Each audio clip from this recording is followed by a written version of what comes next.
Saya cepat marah tuan, selalu panas baran. Boleh tak bagi tips supaya saya boleh jadi orang yang lebih tenang? Sebenarnya sifat marah ni normal. Semua orang ada sifat marah walaupun Nabi. Tapi kita jangan biar marah mengawal kita. Kitalah yang kawal sifat marah tu. Kalau sifat marah dah mengawal kita, maksudnya kita telah dikawal oleh nafsu. Saya yang bercakap ni bukan berarti saya sempurna. Saya pun macam orang lain, masih dalam perjalanan baiki diri. Tapi sambil-sambil tu, boleh saya kongsi sekadar ilmu yang saya ada. Sebenarnya dulu saya pun seorang yang panas baran. Daripada kecil lah, sampailah meningkat remaja, saya sedar benda ni tak elok untuk saya. Saya cuba cari jalan untuk baiki diri. Alhamdulillah, pada suatu hari di Politeknik tempat saya belajar, Politeknik Shah Alam, di situ ada Cikgu Samsul, dia bagi satu lecture yang mana memberi kesan pada saya. Dia kata, untuk mengatasi sifat marah ni, kita jangan pendam. Bila kita marah pada satu benda dan kita pendam, lama-lama kita akan meletup. Dia boleh meletup bila-bila je. Jadi untuk elakkan kita mengamuk, kita meletup, sebenarnya kita kena belajar untuk melepaskan sedikit demi sedikit, belajar untuk bercakap, meluahkan rasa sedikit demi sedikit. Contohnya, kita ada masalah dengan A. Jadi bila kita ada masalah dengan dia, kita tak suka cara dia dan sebagainya, dia mengganggu kita. Jadi kita kena belajar untuk bertemu dan bercakap dengan dia. Cakaplah dengan cara kita, dengan cara yang terbaik. Dan itulah cara yang saya praktis. Alhamdulillah memang menjadi. Cara yang kedua, saya berkawan dengan orang-orang yang sabar. Bila saya jumpa dengan orang yang suka senyum, nampak tenang, cool, bila ada problem dia tak cepat melenting, saya suka dekat dengan orang-orang macam ni.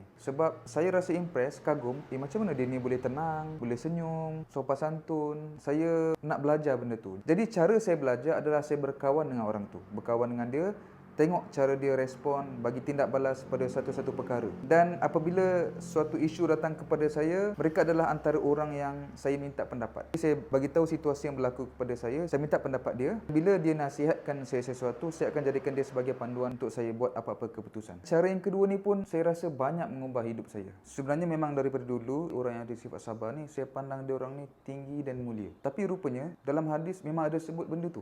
Cuba anda baca hadis ni. Rasulullah SAW bersabda dalam hadis sahih riwayat Ahmad, "Wahai Aisyah, hendaklah kamu bertakwa kepada Allah dan berlemah lembutlah, kerana tidaklah sifat lemah lembut ada dalam diri seseorang melainkan akan menjadikannya mulia, dan tidaklah sifat itu dicabut dari seseorang kecuali akan menjadikannya hina." Dalam hadis ni bagi tahu orang yang ada sifat kelembutan ni Allah akan jadikan dia mulia, dan kalau sifat ni dicabut pada diri seseorang maka dia menjadi hina. Sekarang ni ramai orang berebut nak pakai kereta mewah, nak buat rumah besar-besar, menunjuk-nunjuk di media sosial supaya dipandang mulia. Tapi tak ramai yang nak develop sifat sabar dia ke tahap yang paling tinggi supaya dia jadi mulia di sisi Allah. Jadi antara kemuliaan di sisi manusia dan kemuliaan di sisi Allah, maka sebenarnya kemuliaan di sisi Allah lah yang perlu kita pilih. Setiap orang dia boleh berubah. Kalau anda benar-benar nak sifat sabar berada dalam diri anda usaha, anda pasti akan dapat. Sebab Allah telah janji dalam satu hadis, Nabi SAW bersabda, "Barang siapa yang berusaha menjaga diri, maka Allah akan menjaganya.